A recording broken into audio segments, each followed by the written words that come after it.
K-pop groups like BTS and Blackpink are currently at the front of worldwide music charts. But do you know about the company that started it all?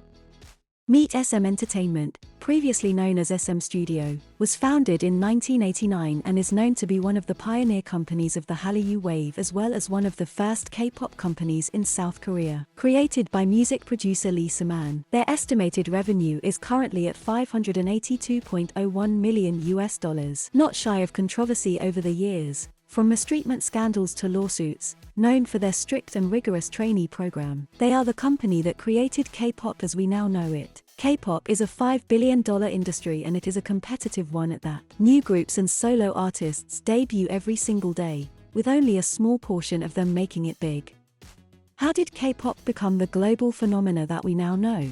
It all dates back to PSY's iconic viral song Gangnam Style in 2012 that opened the world's eyes to a brand new music genre from across the globe. It is said that Gangnam Style made $8 million in revenue from YouTube only. This success then made space for other music groups, like EXO or BTS, and movies, dramas, TV shows to take center stage globally. A large part of what makes K-pop, is the fanbase. Each group has a loyal fanbase that drives sales, and a lot of fans enjoying the multifaceted element to Korean pop music. Idols are usually multi-talented individuals that excel in not just music and dancing, but many times, comedy, acting and other forms of entertainment. During the early days of K-pop becoming international, fans themselves would translate subtitles, promotional content, press releases, news articles, lyrics, anything that had to do with their favorite band. Many K-pop idols appeared in game shows, movies, and TV shows, all of which would be translated by fans due to the lack of demand to translate the media content.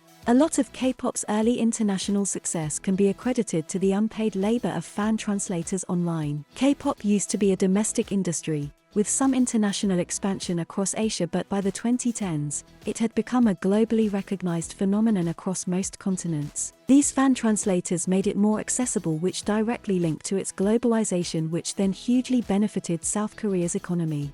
Companies back then did not realize that it was starting to gather such an international following, and songs would often feature a lot of English words that did not actually make sense.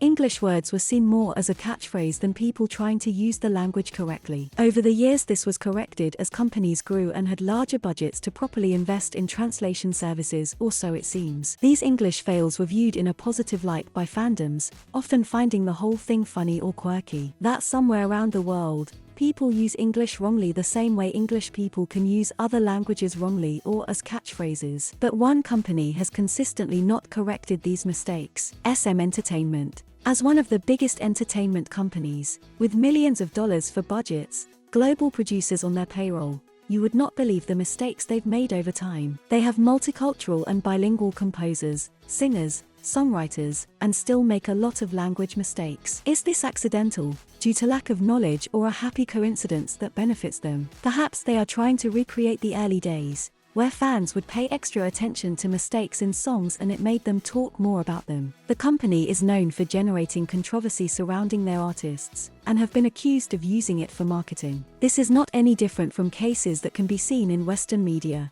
where scandals have been used as PR strategies for gain attention to a celebrity. This is usually called unethical marketing. Unethical marketing can be defined by any practice that may include intentionally evoking a strong emotion, such as fear, rage, sadness, for publicity and to generate traffic.